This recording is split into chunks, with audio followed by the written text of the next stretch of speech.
Heu, pour cette, session, quelques rappels, donc vos micros sont coupés actuellement. On les réactivera, pour avoir des temps de questions-réponses, plutôt à la fin de la présentation. Pour ces temps-là, on vous propose de d'abord, bien lever la main pour qu'on puisse, tous intervenir, tous intervenir les uns à la suite des autres et on vous rappelle que la session est enregistrée puisqu'elle sera accessible, après, donc la session sur le site de l'ARS en replay et vous y retrouverez également le support. Je vous propose qu'on commence par, des petits rappels. Donc parce que le dispositif, SONS est un dispositif qui fait partie, des financements possibles, des établissements sociaux et médico-sociaux, donc qui s'inscrit dans le cadre, du Ségur, médico-social. Qui a débuté par, donc le programme SMS numérique et une phase d'amorçage en 2021, puis qui s'est poursuivi avec une phase de généralisation à partir de 2022 et jusqu'en 2025 et qui vise à financer un peu plus de 70 des établissements sociaux et médico-sociaux pour, les aider à acquérir un dossier usager informatisé ou à faire, monter de version ce logiciel pour pouvoir le rendre, compatible avec un certain nombre d'exigences à la fois, fonctionnelles, d'un point de vue des fonctionnalités métiers, mais également, interopérables avec des services socles. Le dispositif SONS, donc il fait partie de ces dispositifs de financement. Il est apparu en 2022 et il a vocation à financer la partie, montée technique, c'est-à-dire la montée de version pour, les établissements qui disposeraient déjà d'un logiciel. Le référencement Ségur, donc qu'est-ce que c'est? Donc c'est basé sur un cahier de spécification de référencement, un dossier de spécification de référencement qui liste, un peu plus de 200, fonctionnalités métiers, donc qui vont à la fois, comme vous le voyez ici, relatives aux différents modules du DUI, donc que ce soit relatif à l'admission, la gestion administrative, les soins, la relation avec l'usager. Et donc aussi, permettre d'intégrer les services socles et donc par service socle et référentiel socle, on va entendre donc, la messagerie sécurisée de santé pour faciliter, et sécuriser les échanges que vous pouvez avoir à la fois, vers vos partenaires, mais aussi avec, les personnes que vous accompagnez. Une interface avec mon espace santé, donc le dossier médical partagé pour permettre, de partager de façon sécurisée toujours les documents relatifs à la prise en charge de l'usager et puis donc 2 services, enfin 2 référentiels socles, l'INS qui permet de qualifier l'identité de vos usagers pour vérifier qu'on parle bien du même usager et que vous partagez bien des informations relatives à un usager précis qui a été identifié et l'outil Pro Santé Connect qui sert à, du coup, authentifier le professionnel qui lui-même va se connecter sur, les différents services, donc messagerie et DMP et qui va se connecter au DUI. Donc on puisse bien valider, la qualification de la personne. Donc ce référencement, Ségur, il liste donc, toutes ces fonctionnalités et les éditeurs doivent aujourd'hui se faire, référencer, donc on parle de référencement Ségur, hem, suivant des couloirs. Donc on va avoir, la partie, PA, PH et domicile, qui sont relatifs à un dossier de spécification de référencement. Le secteur PDE et PDS sont relatifs à un deuxième dossier de spécification de référencement et on a un troisième couloir, donc AHI et PJM, qui lui, a son propre cahier des charges, également.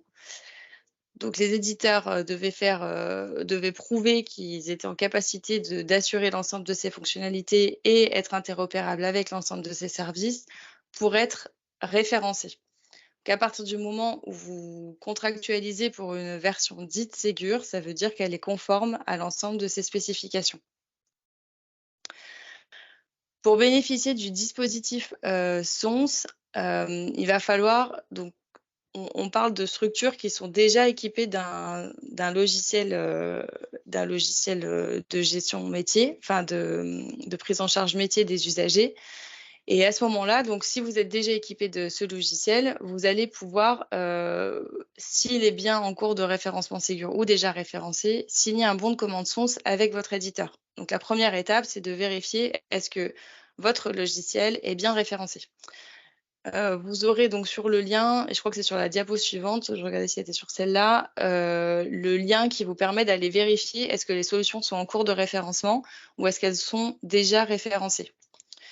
Si le logiciel n'est pas encore référencé, alors à ce moment-là, il va falloir attendre qu'il se référence et s'il n'est pas en cours de référencement, à ce moment-là, ça veut dire que si vous voulez bénéficier d'une version dite Ségur, il va falloir changer de logiciel et donc passer en acquisition. Si votre éditeur et donc le logiciel a obtenu son référencement Ségur, alors à ce moment-là, il faut prendre contact avec votre éditeur et signer le bon de commande lié à la montée de version. Et puis, en parallèle de ça, donc vous allez pouvoir demander aussi un financement ESMS numérique pour un accompagnement aux usages, donc c'est-à-dire pour favoriser la bonne utilisation des nouvelles fonctionnalités présentes dans cet outil. Il y a un délai donc qui a été imposé dans le cadre de ce dispositif SONS, c'est-à-dire que vous allez pouvoir signer des bons de commande dits SONS jusqu'au 10 janvier 2024. Au-delà de cette date, les éditeurs ne pourront plus faire signer de bons de commande SONS, c'est-à-dire que vous aurez plus de prise en charge par le national. Là, aujourd'hui, il n'y a pas de passage financier par l'établissement. En fait, l'éditeur vous fait signer le bon de commande et lui se fait payer directement par le national pour cette montée de version, pour des prestations qu'on détaillera un tout petit peu plus loin.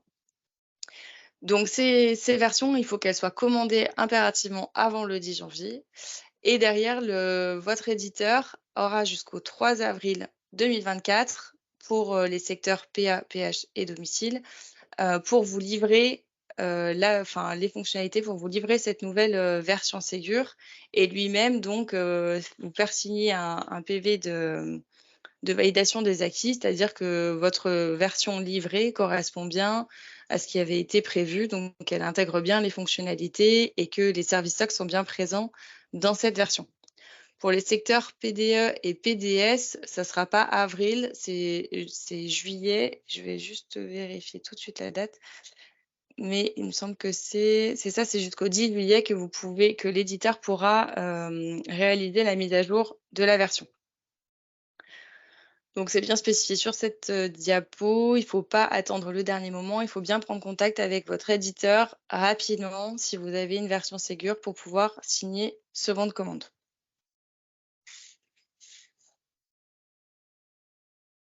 Le bon de commande SONS, il prend en charge 6 prestations, donc la partie licence d'utilisation, les frais d'installation et de configuration, la maintenance, mais uniquement corrective dans la limite de 6 ans.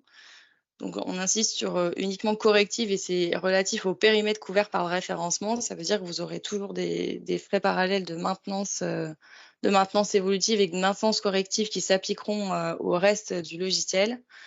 L'accompagnement à l'obtention des certificats logiciels, donc ils vont être nécessaires, on y reviendra un peu plus tard, mais il y a des prérequis nécessaires pour la montée de version, Ségur.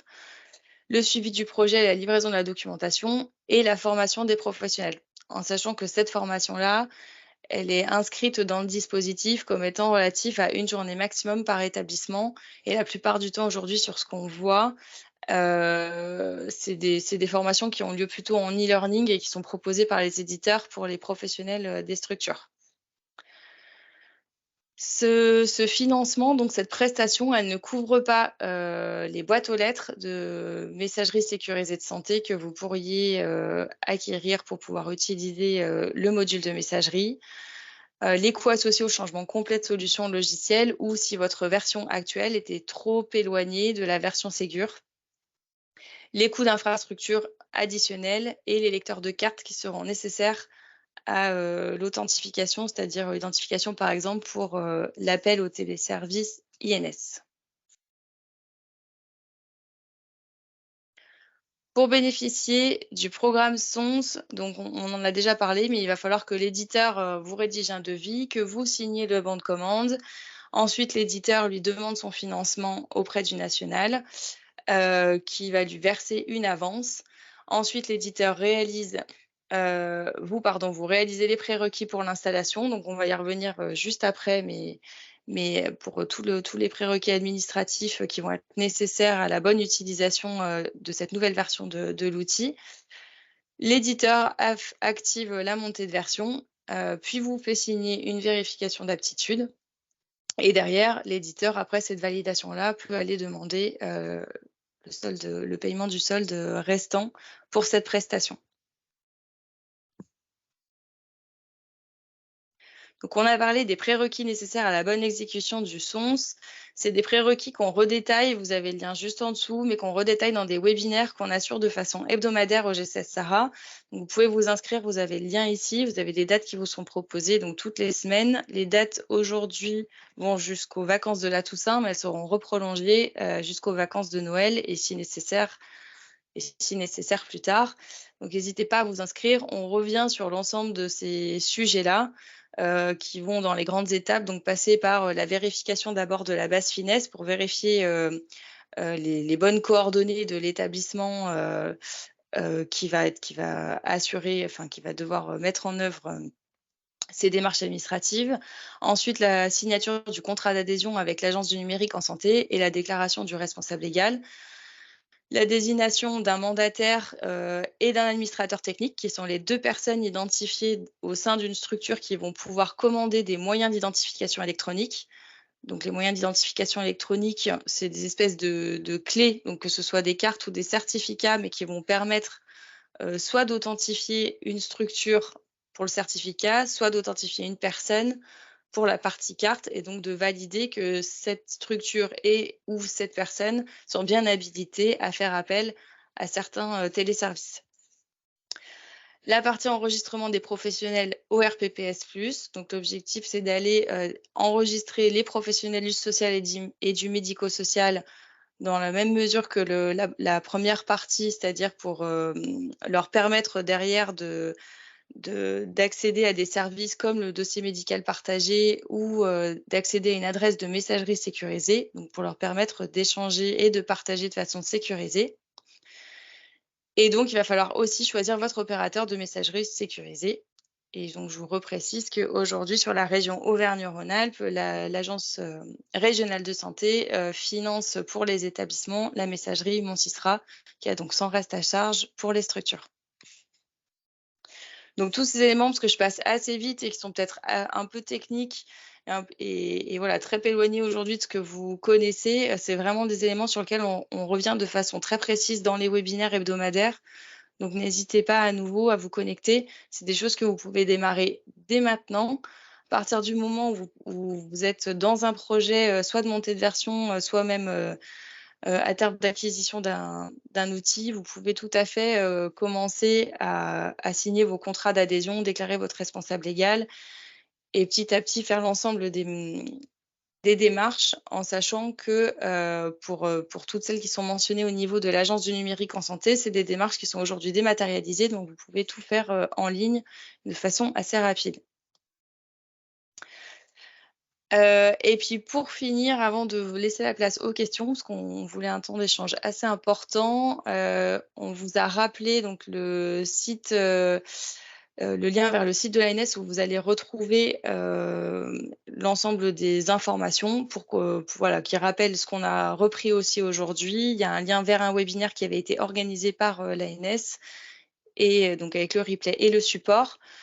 Vous avez également le guide du SONS qui vous redétaille également l'ensemble des étapes liées à ce dispositif et donc notre adresse de contact qui vous permet de revenir vers nous si jamais vous avez des questions ou vous voulez être accompagné dans ces démarches. Et donc je vais réactiver les micros et je vous invite à poser vos questions soit dans la conversation, soit à lever la main si vous en avez. Priscilla, il y a déjà une première question du coup dans le chat de la part de Timothée Doge du coup qui nous dit quid après les 6 ans pour la maintenance corrective du coup voilà, si elle n'est plus prise en charge dans le cadre du SONS. Bah, après les 6 ans, ça veut dire que derrière, elle sera réintégrée. Alors après, elle sera à reprendre en charge par les structures. Après, on sait pas tellement comment va se positionner la vague 2. En fait, là, j'ai pas mentionné cet aspect-là, mais on est aujourd'hui dans la vague 1 du Ségur avec des dossiers de spécification de référencement qui sont donc de niveau 1 pour chacun des secteurs qu'on a mentionnés précédemment. Il y a une deuxième vague qui arrive avec donc un deuxième dossier de spécification de référencement qui va lister d'autres fonctionnalités sur lesquelles les éditeurs vont devoir aussi se faire référencer et vraisemblablement sur lesquelles on aura à terme une deuxième vague de sens. Donc après, on ne sait pas tellement dans quelle mesure les établissements donc, devront re-signer des bons de commande, qu'est-ce qui sera inclus dans ces bons de commande ou pas, mais on peut imaginer qu'on soit sur des dispositifs qui soient un peu similaires, donc plutôt horizon 2025. Mais voilà, donc on devrait avoir quand même des réponses avant les 6 ans sur cet aspect de maintenance et de prolongement des frais, j'ai envie de dire en tout cas de maintenance. Oui. J'espère que j'ai répondu à la question, sinon voilà, n'hésitez pas. Est-ce qu'il y aurait d'autres questions?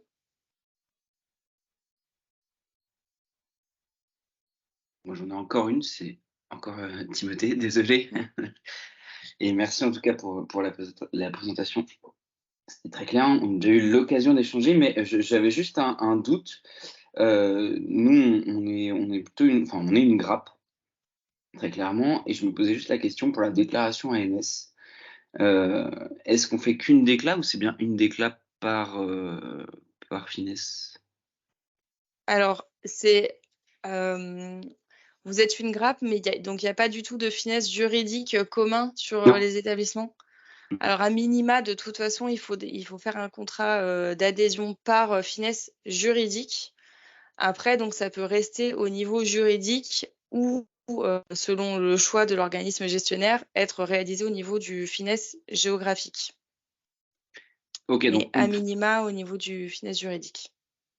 Donc, on pourrait faire qu'une seule déclaration si si on déclare, si tout le monde se déclare sous le même finesse juridique, si on fait c'est ça l'idée? Oui, mais je pense que la déclaration des finesses, comme elle est relative derrière à des autorisations, je ne sais pas si, je veux dire, de signer une convention de partenariat ne sera pas suffisant pour derrière pouvoir faire une seule convention ANS. Ok, donc potentiellement on a Un une contrat convention d'adhésion. Ok. Ça marche, merci. Et donc pour repréciser ça, pour ceux qui se poseraient la question, mais c'est vrai qu'aujourd'hui, donc on peut vous confirmer, parce qu'on a eu la réponse la semaine dernière, mais qu'on peut cumuler des contrats d'adhésion juridique et géographique. Donc si vous êtes dans le cas où vous voulez commander des certificats au niveau juridique parce que c'est plus simple pour l'accès, par exemple, à l'INS et au DMP, vous pouvez contractualiser au niveau juridique et faire ces commandes de certificats. Mais si derrière, par exemple, pour la commande des cartes, parce que vous avez besoin de cartes ou vous avez besoin de déclarer des personnes dans le RPPS+, et ça, c'est géré au niveau d'un établissement géographique, à ce moment-là, vous pouvez aussi faire une contractualisation complémentaire pour l'établissement avec le finesse géographique et déclarer le mandataire ou gestionnaire de RPPS+, au niveau d'un établissement. Donc, c'est vraiment cumulable et pour que vous soyez assez libre en fonction du moyen d'identification d'électronique, de choisir ce que vous préférez et de le gérer de façon centralisée ou décentralisée. Ok, merci beaucoup.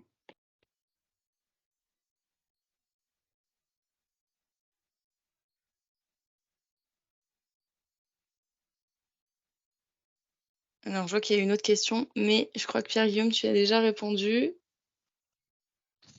Oui, j'ai essayé, effectivement. Oui, c'est par rapport aux cartes CPX non dématérialisées. Et ce que j'expliquais du coup, c'est qu'aujourd'hui, donc seulement les professionnels en fait qui sont déclarés au RPPS+, aujourd'hui ne peuvent pas avoir de carte matérialisée, on va dire. Du coup, ils n'ont que des ICPS à ce jour. Et les autres professionnels comme les infirmiers, les professionnels de santé, on peut leur commander des cartes physiques, cartes de professionnels de santé. Dès qu'on a nommé un mandataire qui peut le faire par le portail ou directement sur les formulaires en lien avec l'ANS. Du coup.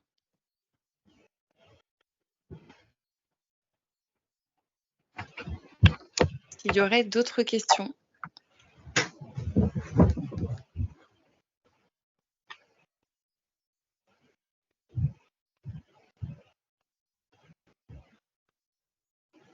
Si on n'a pas d'autres questions, je ne sais pas s'il y en a qui veulent témoigner. Est-ce qu'il y en a qui sont dans la situation où leur éditeur n'aurait pas encore pris contact avec eux pour faire signer des bons de commande SONS?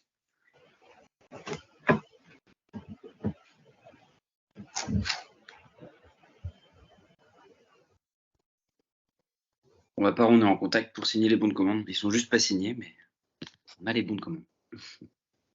Merci.